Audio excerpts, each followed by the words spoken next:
Vamos continuar as nossas meditações em Hebreus. Então, Hebreus capítulo 10, do verso 26 ao 31. Se continuarmos intencionalmente no pecado, depois de receber o pleno conhecimento da verdade, já não resta mais sacrifício pelos pecados, mas uma terrível expectativa de juízo e um fogo ardente que destruirá os adversários. Quando alguém rejeita a lei de Moisés, morre sem misericórdia pela palavra de 2 ou 3 testemunhas. Imaginai quanto maior castigo merecerá quem insultou o Filho de Deus e tratou como profano o sangue da aliança pelo qual foi santificado e afrontou o Espírito da graça. Pois conhecemos aquele que disse: minha é a vingança, eu retribuirei, e outra vez o Senhor julgará o seu povo. Coisa terrível é cair nas mãos do Deus vivo. Vamos orar. Senhor, nós esta manhã meditaremos na Tua palavra. Nós dependemos do Teu Santo Espírito para iluminar a nossa mente e o nosso coração. Fala com a gente nessa manhã, Senhor. Amém. Muito bem. A gente tem estudado aqui esse livro, essa carta aos Hebreus, e a gente vê que existem 4 grandes advertências no decorrer que a gente já estudou. Então a primeira apareceu lá no capítulo 2, que era uma advertência contra o desvio em função do fracasso em se apegar ao Evangelho. Lembra disso? Lá no comecinho, capítulo 2, que a gente não pode esquecer qual é o tema dessa carta aos Hebreus. Os nossos irmãos ali do primeiro século estavam desanimando por causa da perseguição, por causa da dificuldade em ser cristão naquele contexto, talvez um pouco pior do que o nosso hoje. E eles estavam desanimando, principalmente pelo fato de serem judeus, que agora tinham se convertido ao Senhor Jesus Cristo, e agora estavam sendo pressionados a voltar às práticas antigas do judaísmo, aos sacrifícios, e todas a praticar a lei de Moisés e não os mandamentos do nosso Senhor Jesus Cristo, achando que a salvação viria por aí. A segunda vem no capítulo 3, onde o escritor nos exortou seus leitores a não se afastarem de Deus por um coração incrédulo. Então ali ele estava estimulando já a fé nos nossos irmãos ali. Depois no capítulo 6, a gente viu lá as consequências da apostasia. Lembra disso? E não há mais retorno para aqueles que abandonam o Senhor Jesus. E a gente explicou bem direitinho o que é isso. Então, não é que uma pessoa que sai da igreja acabou. Não, são pessoas que realmente apostataram da fé. E para essas não há mais retorno. Tá? E agora no capítulo 10 a gente percebe que tem mais uma advertência. Tá? Que correspondem, na verdade, todas a mesma coisa. Sempre do mesmo contexto. Esse ambiente de perseguição, de aflição que esses irmãos estavam passando. E diante disso, o autor aqui ele fala: não desanima, não volta para trás, não olha para trás, não deixe o Senhor Jesus Cristo por causa dessas coisas. Não volte tanto às práticas antigas religiosas, e muito menos, que é o que ele está falando aqui, a prática do pecado. Se ele já estava advertindo desde o início a não simplesmente largar o cristianismo para voltar às práticas do judaísmo, agora ele está falando, e principalmente, não volte às práticas pecaminosas. Não volte atrás totalmente, não largue tudo para viver uma vida de pecado. E olha o que ele diz aqui, né, no verso 27, né, que aqueles que rejeitam a Cristo têm certa expectação horrível de juízo e fogo vingador para consumir os adversários. Então ele já começa aqui de uma maneira bem... esse nosso texto aqui não é um texto que parece muito agradável, é um texto difícil, um texto onde nós recebemos sim uma advertência do nosso Senhor para: olha por onde você está andando, olha como que você está vivendo, presta atenção nisso, porque isso é sério. Tá? Agora, uma coisa que essa passagem também traz forte, é uma coisa que nos nossos últimos dias tem sido muito rejeitado, que é o quê? O inferno e o julgamento do Senhor. Quem aqui já ouviu? Não, o inferno não existe, imagina. Isso é um absurdo, isso é uma invenção dos homens. Não, imagina que Deus vai julgar alguém, Deus é bonzinho, Ele é amor, não é? Essa é a mensagem de hoje, né? A mensagem dessa nossa era humanista, é que não, se Deus é amor, Ele não vai julgar ninguém, está tudo de boa, pode viver a sua vida aí, né, que Deus é bom. E no final das contas, Ele vai salvar todo mundo, né? Não existe inferno, não existe julgamento, mas o texto que a gente acabou de ler mostra exatamente o contrário. Que Deus fala sim, né? Olha o que a gente leu aqui, minha vingança, vou retribuir. Né? Castigo, né, de quem insultou o Senhor Jesus Cristo. Então, o nosso texto fala exatamente disso. Esse papo todo aí de que inferno não existe, de que julgamento de Deus não existe, isso é uma grande mentira. Tá? Agora, então a gente tem aqueles que falam que não existe, mas tem aqueles que vê textos como o nosso e falam, não tem como, né, dizer, porque e quando eu estou falando aqui, não estou falando de pessoas fora da igreja, estou falando de pessoas dentro da igreja. O mundo, né, os incrédulos não vão crer mesmo no inferno. Né? Você deve ter ouvido, não, o inferno é aqui. Né? Já é uma frase até bem comum. Não, nós já estamos vivendo no inferno. Não estamos. Estamos vivendo períodos difíceis, mas não o inferno. Tá? Agora, então, dentro disso existem vários cristãos, estudiosos das Escrituras, que falam, não, eu entendo, a Bíblia fala do inferno, a Bíblia fala do castigo, fala do julgamento, mas aí eles tentam dar uma amenizada. Então, esse é não sei se vocês já ouviram falar dos aniquilacionistas. É até difícil de falar a palavra, né? Aniquilacionistas. O que eles acreditam? Não, existe o inferno, quando Jesus voltar, então vai ter o julgamento e os incrédulos serão lançados no inferno. Mas aí depois, Deus vai destruir tudo e eles vão deixar de existir. Imagina que Deus vai deixar eles sofrendo eternamente. Deus não é assim. Então, mais uma vez, tenta trazer o quê? O pensamento, comparar Deus a nós. O nosso senso de justiça, o nosso senso de amor e de bondade. Mas Deus, Ele é outro. Quando a gente estudou lá na teologia, né? Ele não é como nós. Nós somos criaturas e nós somos falhos, pecadores, que tem, mesmo nós salvos em Jesus Cristo, nós ainda temos um pensamento corrompido.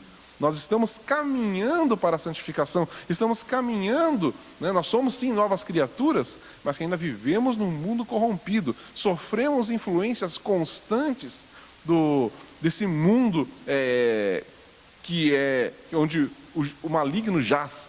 Né? Então, nós estamos constantemente sofrendo isso e muitas vezes nós somos influenciados e falamos coisas assim, não, se Deus é bom, Ele não vai fazer isso.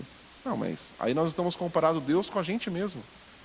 Não, mas nós não podemos comparar Deus com os nossos pensamentos humanos, mas sim com aquilo que a Bíblia diz a respeito de Jesus.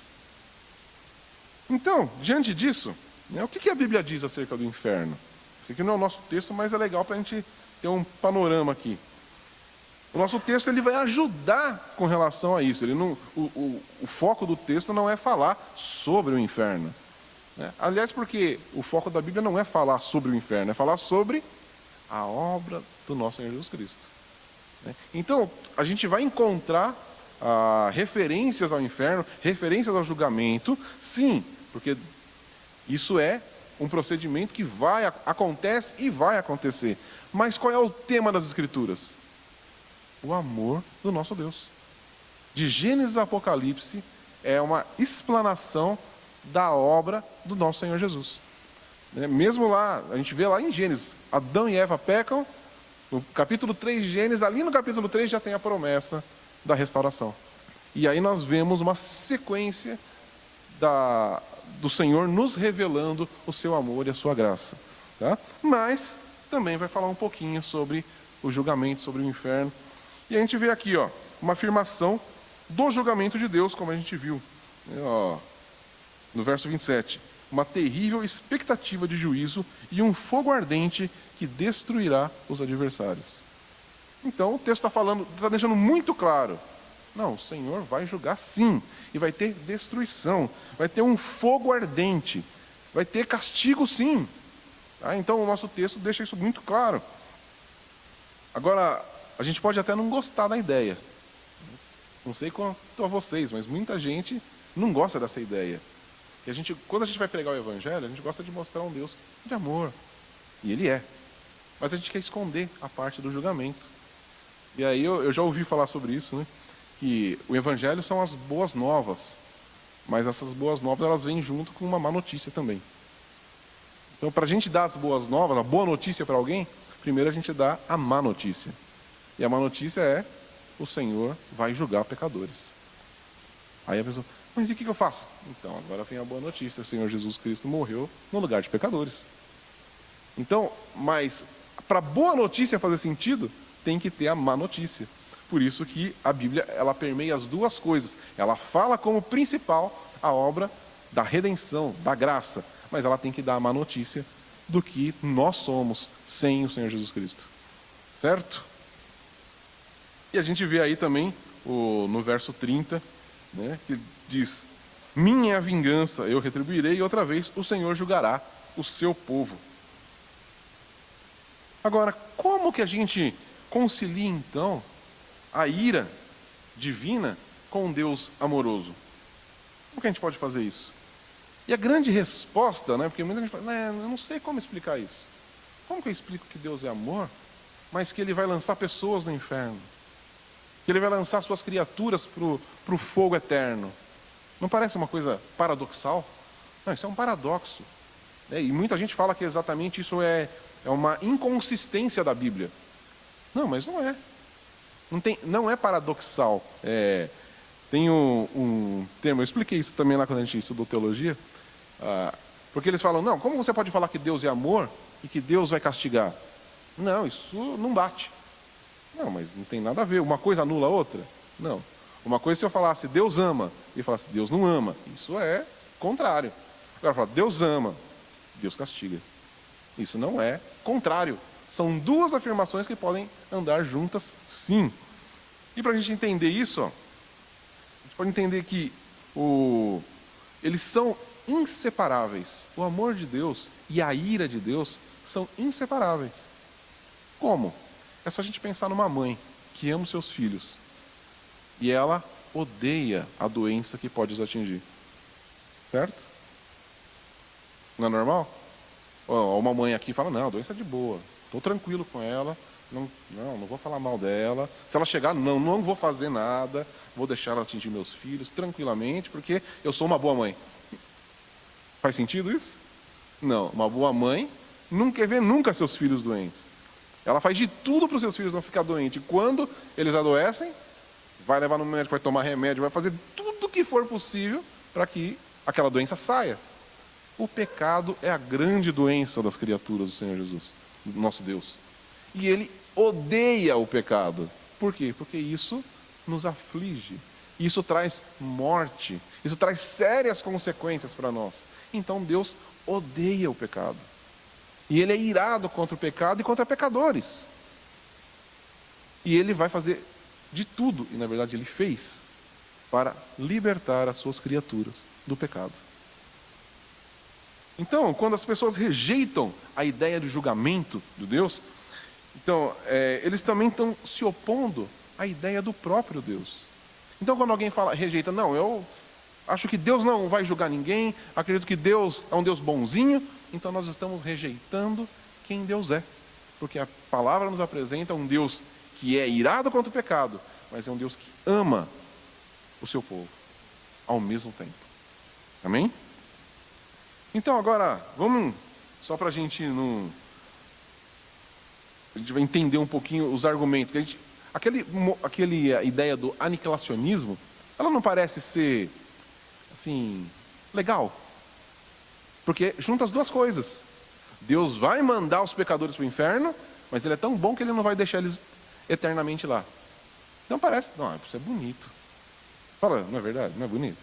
Fala, Deus vai jogar as pessoas no inferno, mas Ele é tão bom que Ele não vai deixá-las lá eternamente. Vai deixar lá um tempinho, elas vão sofrer um pouco, agora acabou. E vai aniquilar. Não parece ser uma ideia até bonitinha, mas a Bíblia não nos dá respaldo para isso. Se a gente lembrar das palavras de Jesus, isso que é legal, porque muita gente quer fala que o Deus irado está no Antigo Testamento. Não, mas nós temos que nos apegar ao que Jesus falou. Já ouviram isso? Que Jesus é amor. Jesus só falava de amor. Jesus só falava de amar o próximo. Né? Só que aí em Mateus 18, Jesus fala do perigo de ser lançado no fogo eterno. Em Marcos 9,48, Jesus fala do inferno como um lugar onde não lhes morre o verme e nem o fogo se apaga. Então é o Jesus de amor, o Jesus do amar o próximo que está falando, o inferno existe e é fogo eterno. Vai para lá e vai ficar para lá para sempre. Ele não vai ser aniquilado, ok? Então, a Bíblia retrata o julgamento e o inferno não somente como destruição, mas também como punição e tormento eterno para os inimigos de Deus. Então é sério. Agora, a nossa passagem ela não faz afirmação com relação ao pecado e à punição. Não é disso que o texto está falando. Como é que vai ser? Vai ficar lá torturando. O texto não está falando disso. Ele falou que vai acontecer. Vai existir um julgamento, vai existir uma punição e um castigo, sim, para os inimigos de Deus. Mas qual que é o foco do texto? É falar disso? Não, é falar, foge disso.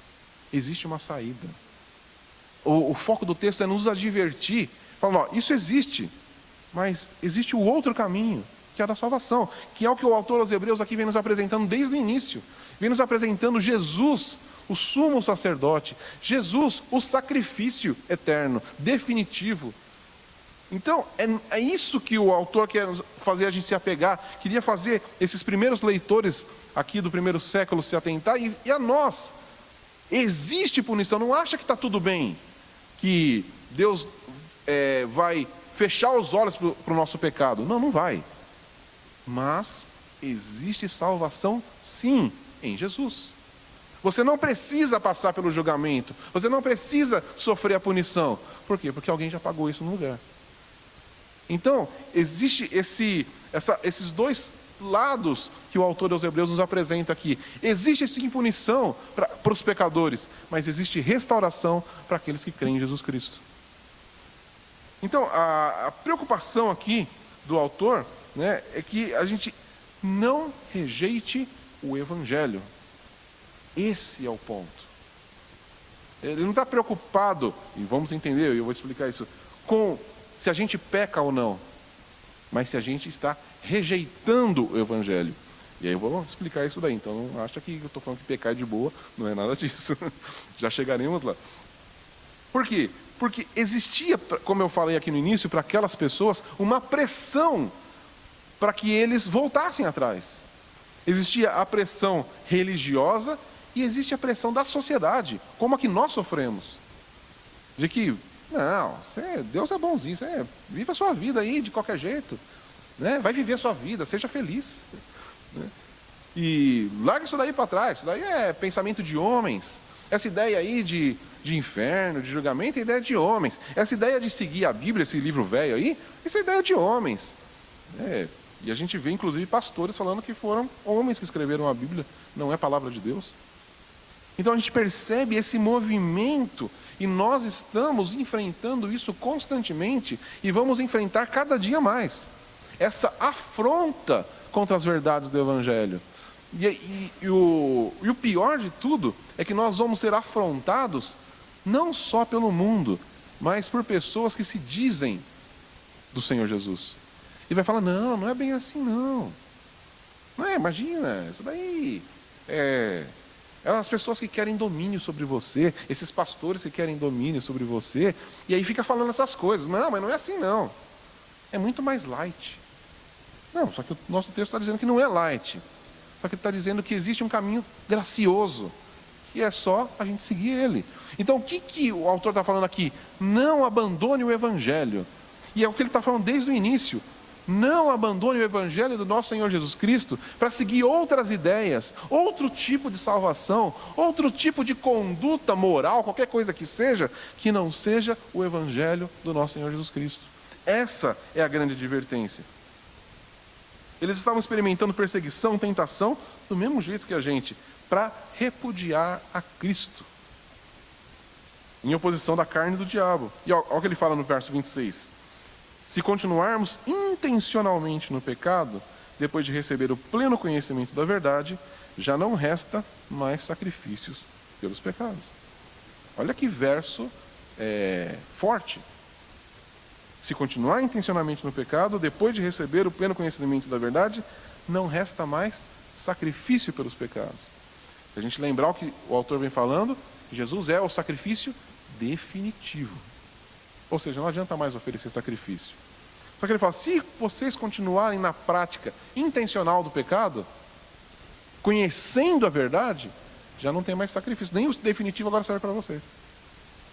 Serve para aqueles que vivem diferente. Percebe então que ele não vai amolecer com o pecado. Vamos entender aqui. E é importante então a gente entender sobre quem é que o escritor está falando aqui. De quem que ele está falando?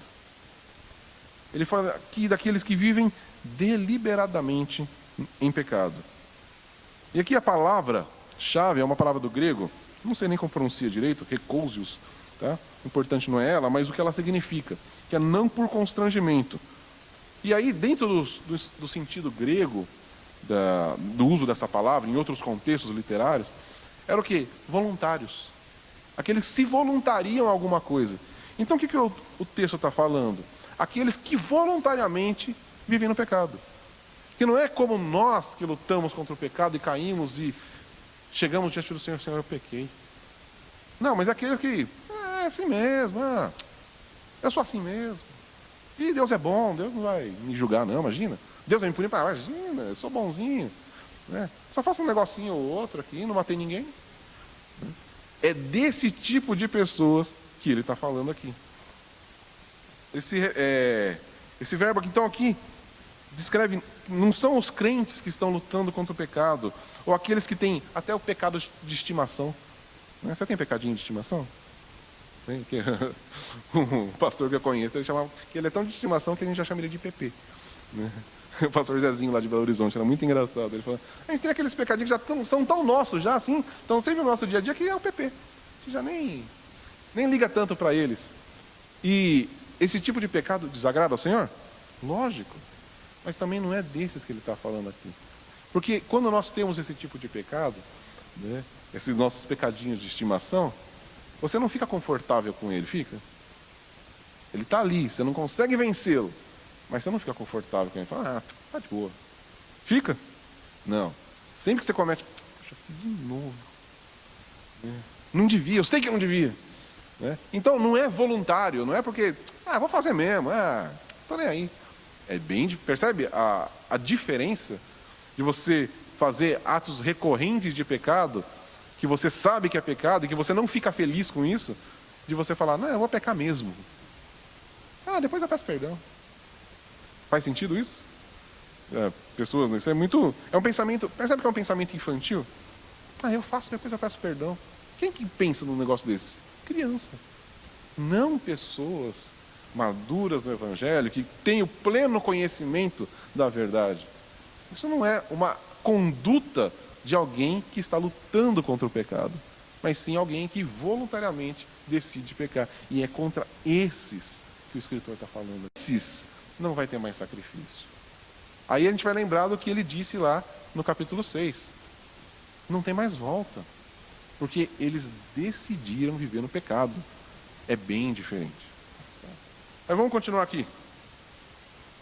Ele está se referindo, então, àqueles que rejeitam a autoridade de Deus e querem continuar pecando porque acham que Deus não tem o direito de falar o que eu posso ou não fazer. Conhece pessoas assim? Deus não manda na minha vida, não. Eu decido. Eu sei o que é bom para mim. Eu quero controlar a minha vida. Então a gente volta lá para o pecado de Adão. Qual foi o grande pecado de Adão e Eva? Lembra disso quando a gente estudou lá na teologia? Era o quê? Foi a desobediência? Em si, eles obedeceram. Foi a desobediência o pecado? Não, fala, não, eu sei o que é melhor para mim. Eu não preciso ouvir o que Deus fala. Eu quero comer esse fruto porque eu acho que vai ser legal e vou fazer. Eu quero ser independente de Deus. Lembra das palavras da serpente? Não, do dia que você comer ela, desse fruto, você vai ser como Deus. Ou seja, você vai ter o pleno conhecimento de tudo e vai decidir o que é bom e o que é ruim. Sem ninguém interferindo nas suas decisões. Sem ninguém falando para você o que é bom e o que é ruim. Porque você vai saber. E quantos de nós não lutamos, né, e somos influenciados constantemente com isso?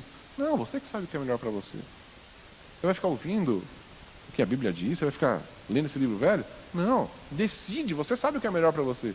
Então nós somos constantemente tentados a viver pelas nossas próprias decisões, pelos nossos próprios pensamentos, pelos nossos próprios desejos e vontades. E é disso que o texto está falando. Cuidado, não queira ser independente do Senhor. Dependa dele. E ele vem falando disso desde o início. Esse é o tipo de pessoa que o livro de Provérbios tem em mente lá, no capítulo 2, versos 13 ao 15, que ele diz o seguinte: são aqueles que deixam as veredas da retidão para andar pelos caminhos das trevas, os que se alegram em praticar o mal e sentem prazer na perversidade dos maus, e dos que seguem por veredas tortuosas e se desviam do seu caminho. Percebe que o texto não está falando aqui de pessoas que pecam e se arrependem, mas sim daqueles que deixam as veredas da verdade e gostam das obras das trevas, acham legal, compartilham aquilo, estão querendo mais disso, se envolvem com pessoas que praticam essas coisas e sentem prazer nisso. É esse tipo de pessoas que o nosso texto em Hebreus está falando. Então, pensando até do que ele já vem falando nos capítulos anteriores, fica claro que ele tem em mente o quê? A apostasia, que foi o que a gente já falou lá no capítulo 6. Ele está se referindo às pessoas que receberam aqui, o pleno conhecimento da verdade. Então não é qualquer um. Ele não está falando aqui das pessoas que nunca professaram a sua fé em Cristo. Então ele não está falando para as pessoas que nunca adentraram a igreja, nunca tiveram nenhum envolvimento com a igreja cristã. Ele está falando daqueles que conheceram a verdade, o pleno conhecimento da verdade. Então, o conhecimento deles sobre o ensino cristão e sobre a obra de Cristo não é superficial. São aquelas pessoas, se você perguntar sobre quem é Jesus, ele sabe te responder.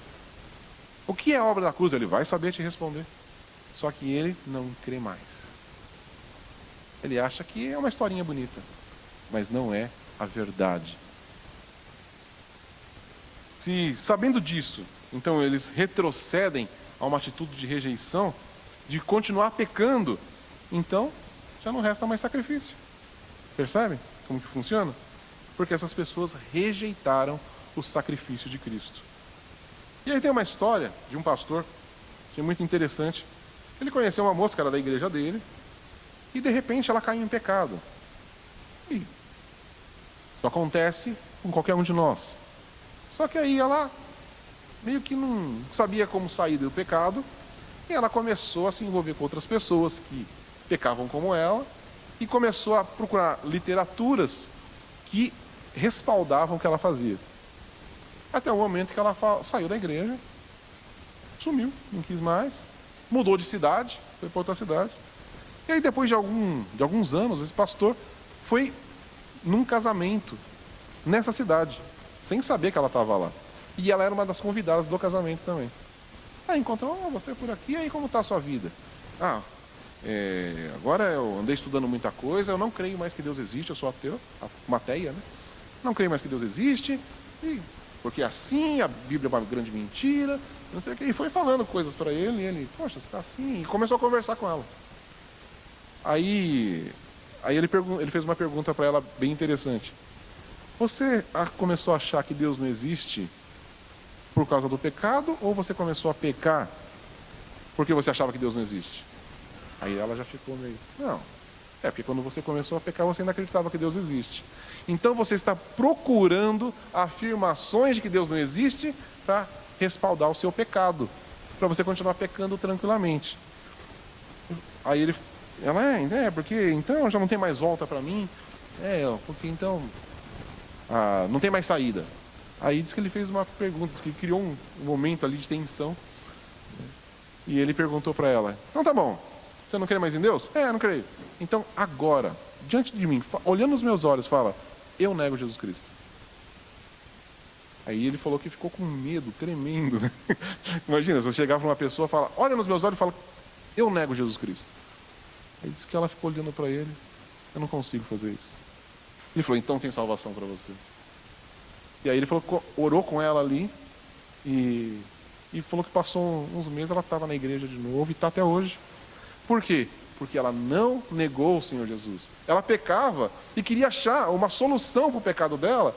Em vez dela correr para Cristo, ela estava correndo para longe de Cristo. Mas ela não negou em momento algum a obra do Senhor Jesus Cristo. Ela até falou que não, Deus não existe. Mas ele falou, então nega Jesus. Fala que a obra da cruz não existe. Fala que Jesus não é Deus. Ela falou, não, eu não consigo fazer isso. E a gente entende a eleição. Certo? Aqueles que são eleitos não vão retroceder. Então esse texto aqui, ele mostra isso de uma forma muito clara, né? Que há apóstatas, sim, mas são não cristãos que abandonaram a fé. São pessoas que estavam na igreja, se batizaram, professaram a sua fé em Cristo, fizeram coisas, pregaram o evangelho, só que nunca foram reais cristãos. Foram falsos cristãos. A gente já falou disso em outras ocasiões. Eram até cristãos professos.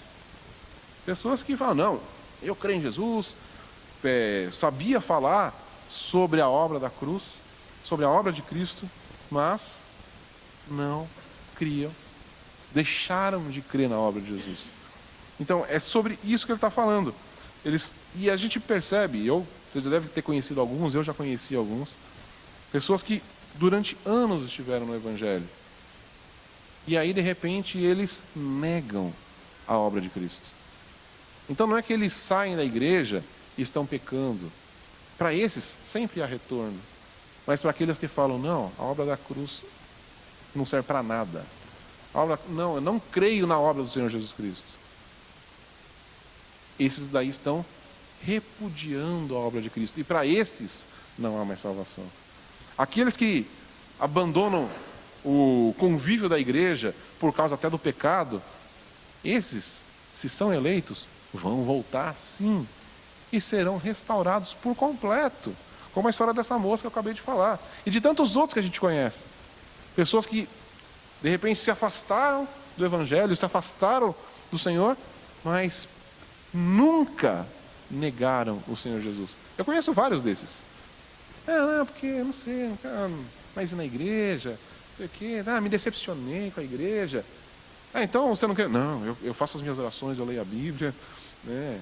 Jesus é o meu Senhor, né? Então, são pessoas que ainda podem sim ser restauradas, porque eles não repudiaram a obra de Jesus. Mas aqueles que repudiaram a obra de Jesus Cristo, para esses não há mais sacrifício. E é essa advertência. Então, aí fala, então o que isso fala para nós? Né? Um apóstata merece o inferno, certo? Então, voltando ao nosso assunto do início, você acha que uma pessoa dessas, ela não merece punição? Uma pessoa que conheceu a verdade, esteve no convívio dos santos, e agora fala, não, a obra da cruz isso não aconteceu, isso é uma grande mentira, isso não serve para nada. Você acha que uma pessoa dessas não merece o inferno? Deus é muito mal de lançar uma pessoa dessas no inferno? Ele é egoísta? É mesquinho? Não. Então, o texto aqui, do verso 29, ele fala aqui no verso 28, antes, né? Sobre a lei de Moisés. Você fala, imagina, se alguém que rejeita a lei de Moisés já não encontra misericórdia, no verso 29, imaginai quanto maior castigo merecerá quem insultou o Filho de Deus e tratou como profano o sangue da aliança, pelo qual foi santificado, e afrontou o Espírito da graça. Então essa afirmação de apostasia aqui envolve a rejeição de 3 coisas. Que é o quê? Primeira, a pessoa de Cristo como Filho de Deus. Então a pessoa fala, não, Jesus não é Deus. E infelizmente, há uns meses atrás, eu ouvi de uma pessoa que viveu praticamente a sua vida inteira no Evangelho, e virou para mim e falou, não, eu não acredito mais que Jesus é Deus. Então na hora que ele disse isso, me deu porque aí é sério. Ele não é simplesmente uma pessoa que fala, não quero mais ir na igreja, Me decepcionei com a igreja. Não, ele falou, não, eu estudei bastante e percebi, Jesus não é Deus. Ele foi um grande homem. Então ele negou a divindade de Cristo. E é o que o texto fala aqui, né? Insultou o Filho de Deus. Segunda coisa, a obra salvadora de Cristo. É o que o texto diz. Tratou como profano o sangue da aliança pelo qual foi santificado. Aquelas pessoas que falam, a cruz foi um exagero.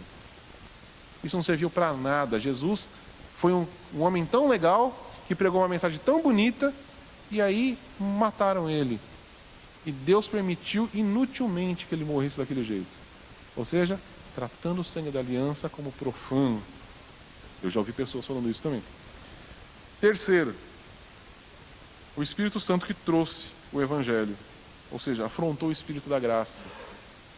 Não, isso não existe. O Espírito Santo não existe.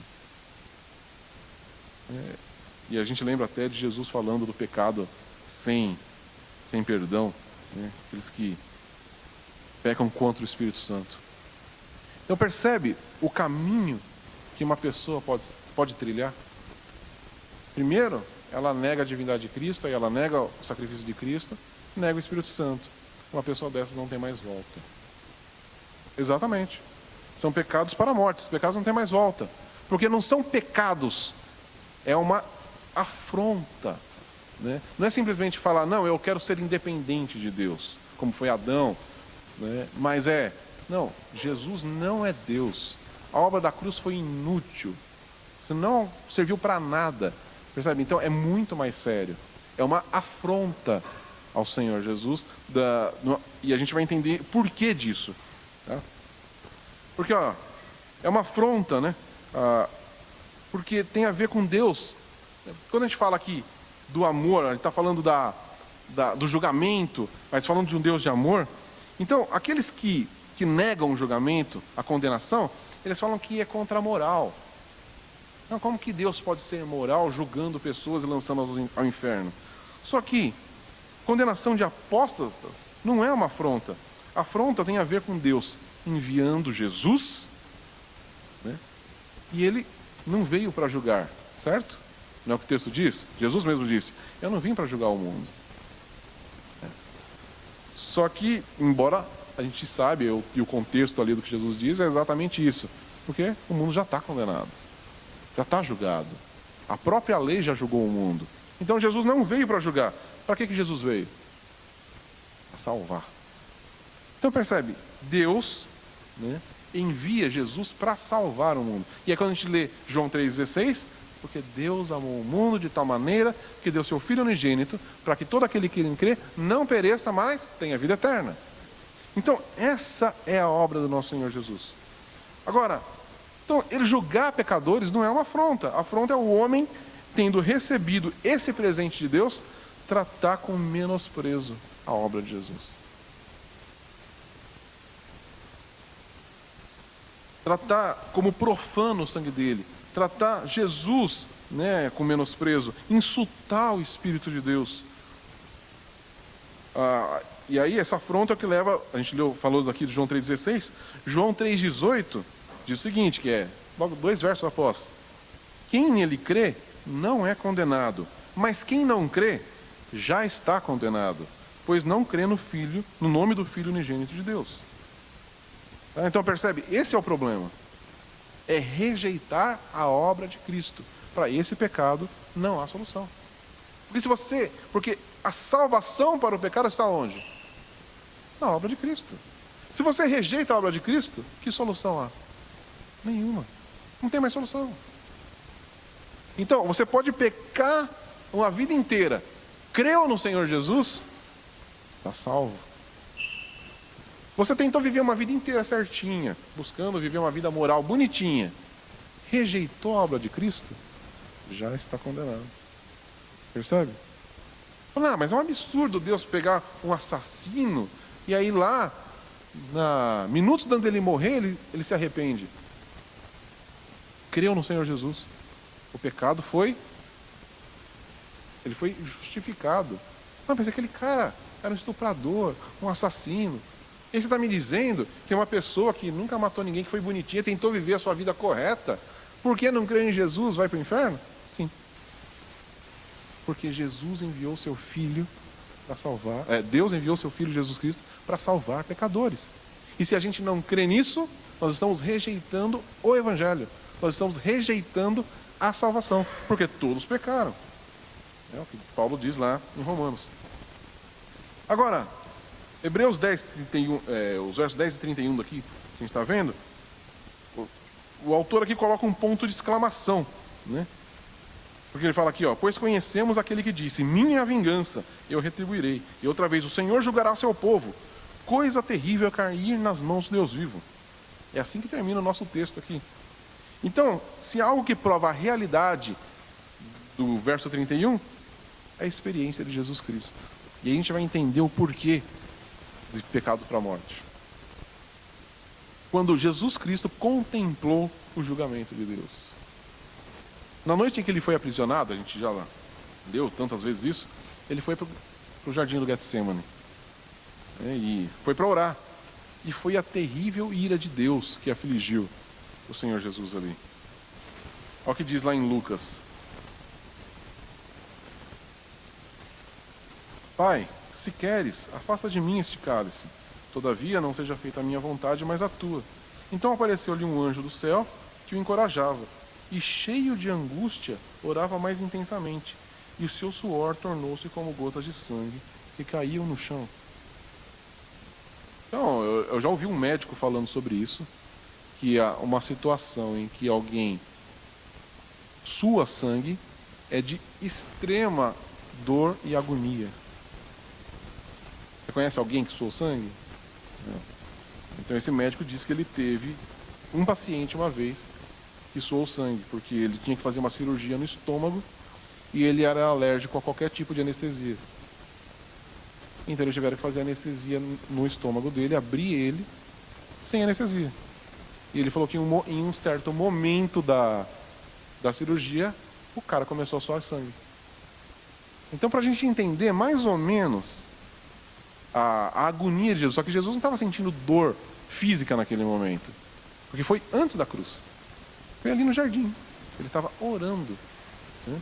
E então, o que a gente vê ali em Jesus, naquele momento, não era um homem apavorado com a morte física, com medo de sofrer a dor, com medo de apanhar, de ser pregado numa cruz, de ter a sua cabeça perfurada com espinhos. Não era disso que Jesus estava com agonia, né? Mas era o terror do santo e eterno Filho de Deus, que era quem ele é, no momento em que encara a experiência de ser feito pecado. Aquele que nunca pecou, aquele que sempre esteve em plena comunhão com o Pai, naquele momento estava tendo a percepção da separação de Deus, recebendo o julgamento de Deus pelo nosso pecado. E isso levou Jesus a suar sangue. A agonia que foi. Jesus recebeu o julgamento que era para nós. Toda a ira de Deus contra o pecado, essa ira aqui, minha vingança eu retribuirei, o Senhor julgará o seu povo. Né? O maior castigo, que é o que o texto está falando aqui, né? Não tem misericórdia. Jesus estava recebendo tudo isso no lugar de pecadores, daqueles que mereciam. Jesus, que não merecia, estava recebendo isso. Ele suportou a ira de Deus para que a gente não tivesse que suportar. Então, Deus disse aqui, como a gente falou, ele vai retribuir o pecado, ele vai visitar pecadores com a sua vingança. Né? E esses versos aqui que falam lá de Deuteronômio 32 mostram exatamente isso. Porque o contexto de Deuteronômio é: a lei foi apresentada. Então, agora quem não cumprir a lei vai sofrer isso. Vai sofrer a vingança do Senhor. E aí, na morte de Jesus, ele realmente provou isso ao mundo. Pois foi a ira de Deus contra o nosso pecado que Jesus suportou naquela cruz. Foi o nosso pecado que matou Jesus na cruz do Calvário. Não foram os romanos, não foram os judeus, que gostam muito de falar, não, foram os judeus, foram os romanos, foram os pecadores. Ou seja, judeus, romanos, nós brasileiros que nem existia na época, foi toda a humanidade pecadora que levou Jesus à cruz. Ele estava lá suportando o pecado do mundo. não de uma nação, mas os pecadores, o pecado dos pecadores, inclusive o nosso. Jesus estava suportando a ira de Deus por causa do nosso pecado. Todo esse julgamento, essa vingança que Deus promete aqui, Jesus suportou no nosso lugar. Então, a gente percebe aqui, não é a ideia de um Deus cruel, mas sim, porque muita gente fala, mas então, o Pai envia lá Jesus para morrer e joga toda a sua ira sobre ele. A gente não pode esquecer, e aí os conceitos teológicos são importantes aqui. Jesus é Deus também. Existe uma essência em 3 pessoas. Lembra disso? Então, quem estava morrendo na cruz? O Filho, que é Deus. Quem estava julgando? O Pai, que é Deus. Percebe? Era Deus. Então, a gente nunca pode falar o Pai morreu na cruz, mas nós podemos dizer Deus morreu na cruz por nosso pecado. Porque era Jesus, o Filho, Deus, que estava ali na cruz do Calvário, suportando a ira do próprio Deus. A lei que Ele mesmo escreveu, a lei que Ele mesmo determinou, Jesus estava suportando ali no nosso lugar, e Ele estava suportando como homem e como Deus ao mesmo tempo. E a gente já viu, para Ele suportar a ira de Deus, precisava ser Deus. Nenhum homem é capaz de suportar a ira de Deus e permanecer. Ele permaneceu. Só que Ele tinha que ser homem, porque quem pecou foi o homem, não foi Deus. Então ele tinha que estar ali naquela cruz como Deus e como homem ao mesmo tempo.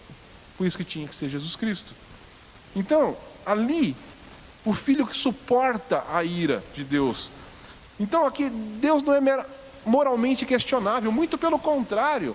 Olha o que Ele faz no lugar de pecadores que mereciam a punição. Daqueles que afrontaram o Deus Santo.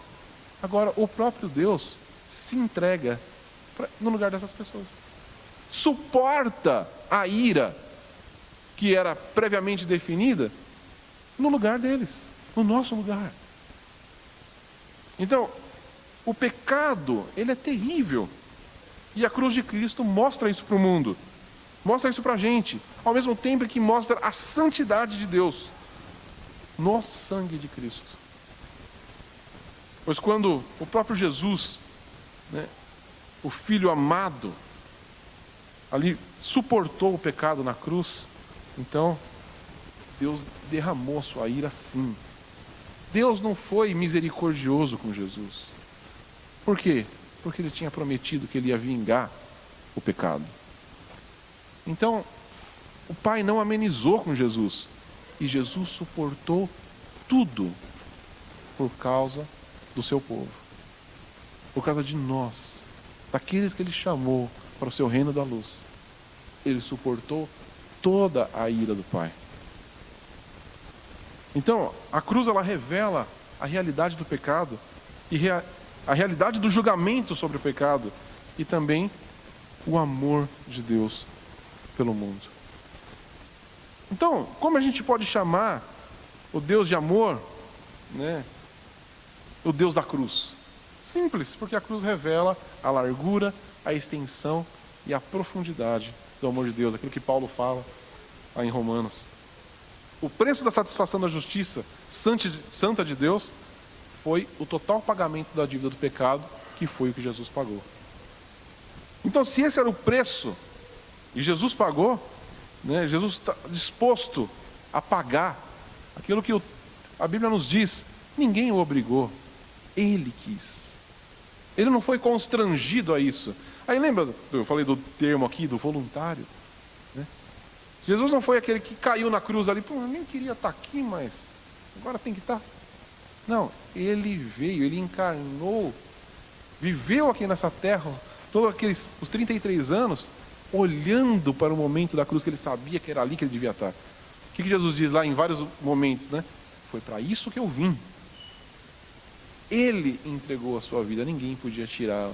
Ele entregou no lugar de pecadores.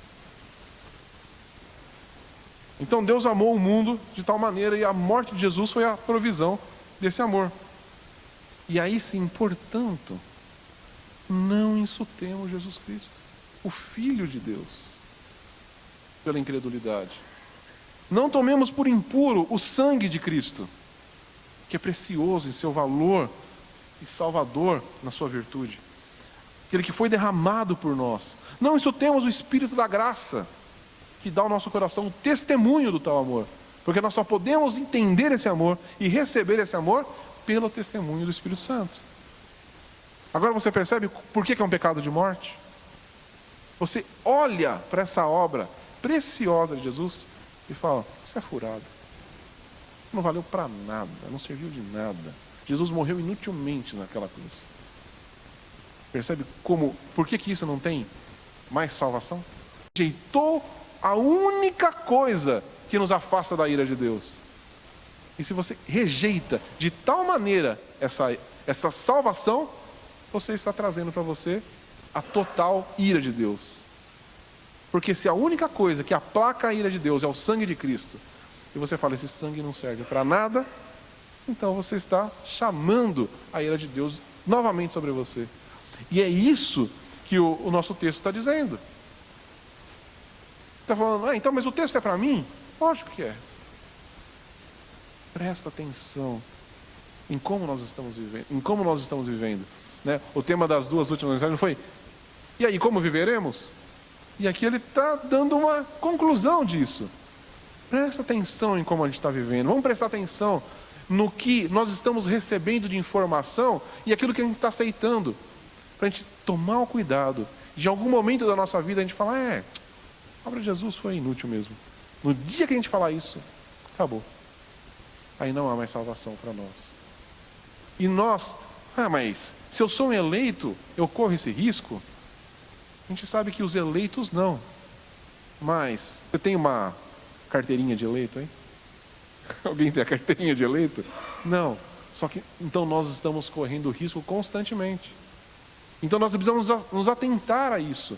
E orar pelas pessoas que estão à nossa volta, que a gente percebe que estão correndo esse risco, para que eles não sofram isso. Então, é uma advertência para nós não nos desviarmos desse caminho, porque muitas vezes é sutil. Pensa naquela moça que eu falei, daquele exemplo daquele pastor. E se naquele momento em que ele fala aquilo para ela, então nega Jesus agora, e ela negasse? Ela estaria trazendo condenação eterna sobre ela. Isso tem que nos trazer um temor, é ou não é? Então nós temos que olhar para a obra de Cristo. Sabe? Então, ao mesmo tempo que esse texto traz aqui, fala do julgamento, fala da ira, mas ele também fala do amor. É tão simples estarmos longe da ira de Deus. É só olhar para a cruz e falar, eu creio na obra de Jesus. É tão simples. O que você tem que fazer? Crer. Por isso que é a boa nova do Evangelho. A coisa mais simples de todas. Deus não quer que você ofereça sacrifício. Deus não quer que você cumpra todas as leis perfeitamente. Que você faça o maior esforço do mundo para cumprir todas as leis. O que Ele quer que a gente faça? Creia no Senhor Jesus Cristo. Creia no sangue de Jesus Cristo. Creia no Espírito Santo que nos dá testemunho dessa obra. E ponto. Nós estamos salvos da ira eterna de Deus. Nós não precisamos nos preocupar com o inferno, porque nós estaremos descansando eternamente com o Senhor. Aí a gente vai lá para Apocalipse, né? Na cidade eterna de Deus, onde não há noite. Mas para aqueles que creem em Jesus, aquele que é o Filho eterno de Deus, Jesus é Deus. Jesus derramou seu precioso sangue para cobrir os meus pecados. E o Espírito Santo é que me conduz a isso. Se a gente manter essas três coisas sempre na nossa mente, então nunca sofreremos o julgamento de Deus. Por causa de Cristo. Percebe que nunca está na nossa mão. Não é aquilo que eu faço, deixo de fazer, mas sim, se eu deixo de crer. E por isso é um pecado de morte, sim. Porque eu deixo de crer, de fazer a coisa mais simples, que é crer. Às vezes é muito difícil deixar um pecado, mas a gente não deixa de crer. E enquanto a gente não deixar de crer, está perfeito. Agora, estou falando, então continua pecando de boa? Não. Porque isso desagrada ao Senhor. Porque quando a gente olha para a cruz, o que a gente vê? Jesus sofrendo a ira de Deus porque a gente peca. Por causa do nosso pecado. Então é o que Paulo fala. Então eu vou continuar pecando? De forma nenhuma. Eu vou sim lutar contra o pecado. Porque eu sei que Jesus sofreu isso por causa do meu pecado. Então quando eu pecar eu vou me entristecer. E vou correr para Ele lá e falar assim, perdoa o meu pecado. Porque eu ofendi o Senhor. Jesus derramou o seu precioso sangue e eu estou aqui pecando de novo. Só que esse pecado tem perdão. Porque eu estou correndo para a obra de Cristo. Eu estou trazendo sobre o meu pecado o sangue precioso de Cristo. Falando, o Senhor pode cobrir isso. Porque Jesus já morreu na cruz do Calvário por causa desse meu pecado. Então eu sei que eu estou livre dele, se eu me arrepender. Agora, se um dia eu chegar e achar que não existe mais solução para mim, então eu estou anulando a obra de Cristo. Se eu falar, eu já pequei tanto na minha vida que não tem mais solução para mim. Nem a obra de Cristo é suficiente para mim. Aí eu cometi um pecado sem volta. Percebe? Que a gente às vezes peca tanto. Né? E eu conheço tantas pessoas, eu peco demais. Acho que não tem mais solução para mim. Sempre tem. Porque Jesus suportou toda a ira de Deus. Só não há mais solução se eu falar que a obra de Cristo não tem mais solução. Não é para mim. Ela não serve para mim. Aí não tem mais solução. Mas enquanto nós cremos, sempre há solução. Então, a nossa advertência aqui dessa manhã é: olhe para a obra de Cristo. Se apegue a Cristo. Nunca desista de Cristo. E vamos pregar essa maravilhosa obra de Cristo. Isso é o papel da igreja. É por isso que nós estamos reunidos aqui. Para celebrar a obra de Jesus Cristo na cruz do Calvário. Por isso nós cantamos sobre isso. Por isso nós oramos isso. Por isso nós falamos disso. Não existe assunto melhor para se tratar do que a obra de Cristo. E por isso que quando nós nos tratamos como irmãos, o que nos torna irmãos? O sangue de Cristo. O que faz a gente ser igreja? A obra de Cristo. Então não há nada mais precioso do que a obra de Cristo para a nossa vida. Por isso que o nosso símbolo é a cruz.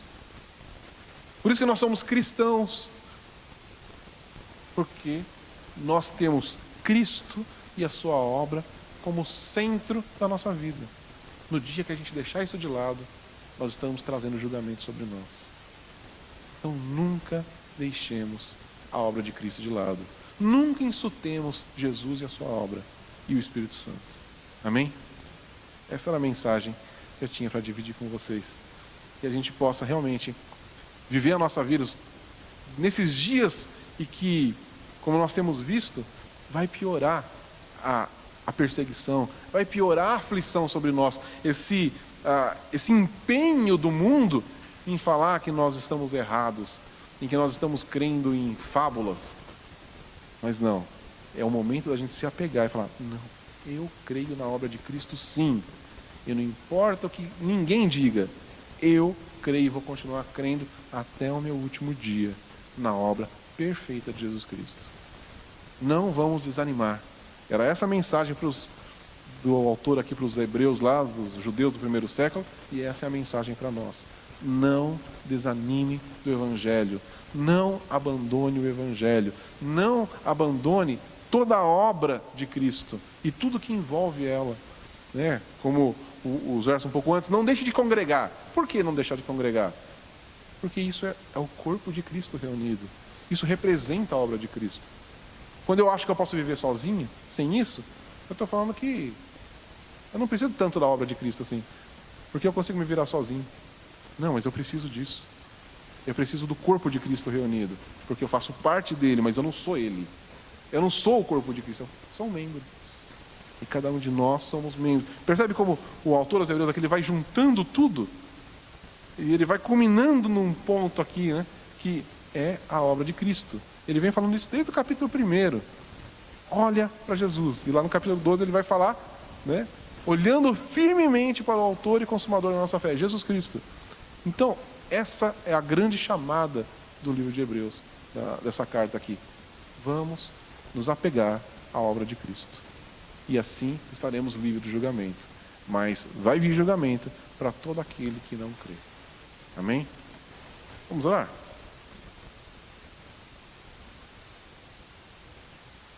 Senhor, nosso Pai querido, nós meditamos na Tua palavra. E nós vimos como é sério o nosso pecado. Como é sério aqueles que abandonam o Evangelho. Aqueles que deixam de crer na obra preciosa de Jesus Cristo. Então a nossa oração nessa manhã nós precisamos do Teu Espírito Santo nos conduzindo dia após dia a olhar para Jesus. Senhor, que as pressões do mundo, as ideias do mundo, as perseguições, as aflições, não deixem o nosso coração se afastar de Ti, se afastar do Evangelho, se afastar da Tua palavra, se afastar da igreja, mas que possamos dia após dia nos agarrar cada dia mais na Tua palavra, no Teu Evangelho, na Tua igreja e naquilo que o Senhor realizou na cruz do Calvário. Senhor, que a gente não desanime, mas que a gente seja fortalecido pelo Espírito Santo a sermos testemunhas em todos os lugares, pregando o Evangelho com ousadia. Mesmo nesse mundo onde está cada vez mais difícil pregar, que a gente não desista, que a gente não desanime e pregue sim o Evangelho, o verdadeiro Evangelho do nosso Senhor Jesus Cristo. Não um Evangelho maquiado, não um Evangelho camuflado, não um Evangelho bonzinho que não fala contra o pecado, mas o verdadeiro Evangelho que fala contra o pecado, que mostra a ira de Deus sobre o pecado, mas que também mostra o amor de Deus àqueles que creem na obra de Jesus Cristo. Senhor, nos dê ousadia, né, como o texto lá de Atos, que o Senhor derramou o seu Espírito Santo para que fôssemos testemunhas, que sejamos testemunhas onde quer que estejamos. Que a gente nunca esconda aquilo que nós cremos, mas que a gente mostre para o mundo, nós cremos sim em Jesus Cristo, o Filho de Deus. Nós cremos na obra, no sangue derramado de Jesus Cristo pelo nosso pecado, e nós cremos no Espírito Santo. E que isso seja sempre a tônica da nossa vida. Livre também a gente dos nossos pecados. Nós não queremos viver pecando, nós não queremos mais pecados de estimação, porque nós sabemos que isso desagrada. Então que o Espírito Santo nos leve à santificação dia após dia. Queremos abandonar o pecado. Sabemos que continuaremos pecando, mas a gente não quer. A gente quer deixar de lado o pecado, porque a obra de Cristo foi muito séria.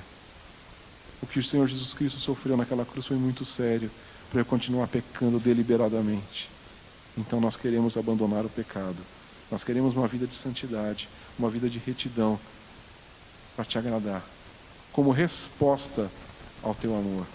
Não para alcançar a salvação, mas como resposta à salvação que foi alcançada na cruz do Calvário por Jesus Cristo. Nós Te louvamos e Te exaltamos no nome santo de Jesus. Amém.